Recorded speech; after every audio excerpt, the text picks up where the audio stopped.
and they call us attention. If you want to debate, let us have another platform to debate, sir.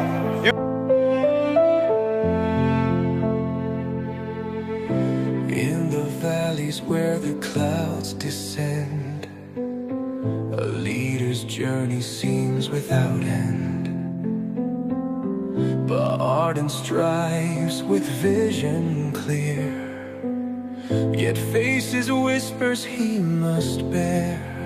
They recall the shadows of the past, ignoring deeds that should outlast. But don't give up, Bah Arden stay strong.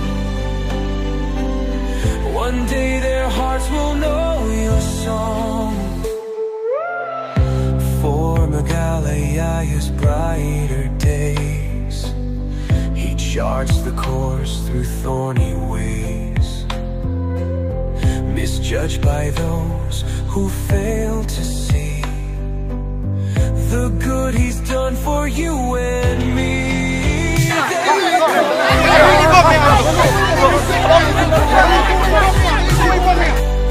Ignoring deeds that should outlast.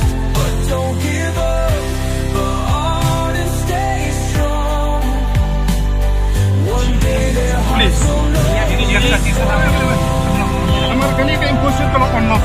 You convey this. I've already instructed the district, the magistrate. You convey that this is unlawful. It is a contempt of court. Yes, it is a contempt of court.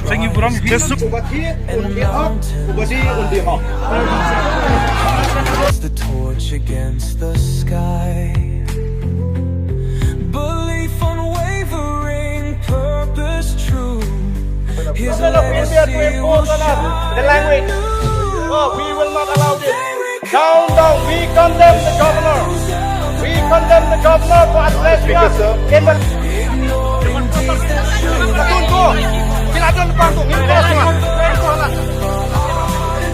They can do whatever they want. If you want to arrest me, you can arrest. One day You feel that I have religion?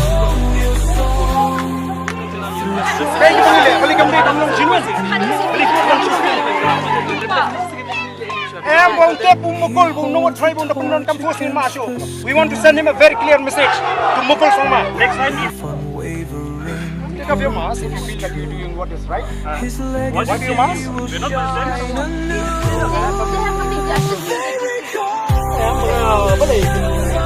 I'm ready to debate with you, sir.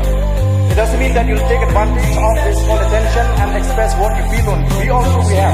When you talk about the mindset, we know what is the mindset. There is a difference between the mindset of a tribal. Their hearts will know your song. So press on, Bah Arden. Ngan penmaaf ya guys. Haba baru kipat ba ki I kumnu korukom ai khubor jukini ki atli ki channel. Kamde ke khubor ki thu khana lorni. The citizens will see the noble path you've paved for thee. Jamu MLA kan nongkram. Bah Arden bikin dia tweet Bah Arden nam juga parti PPP. Bah Arden. Lagi baik kerjaan pra, kikiran ban pe ya ke bamsap. Ko Bah Arden. Hatu pinut ban kiran. Kita di parti PPP dia akan jadi. Arden jong namar benar-benar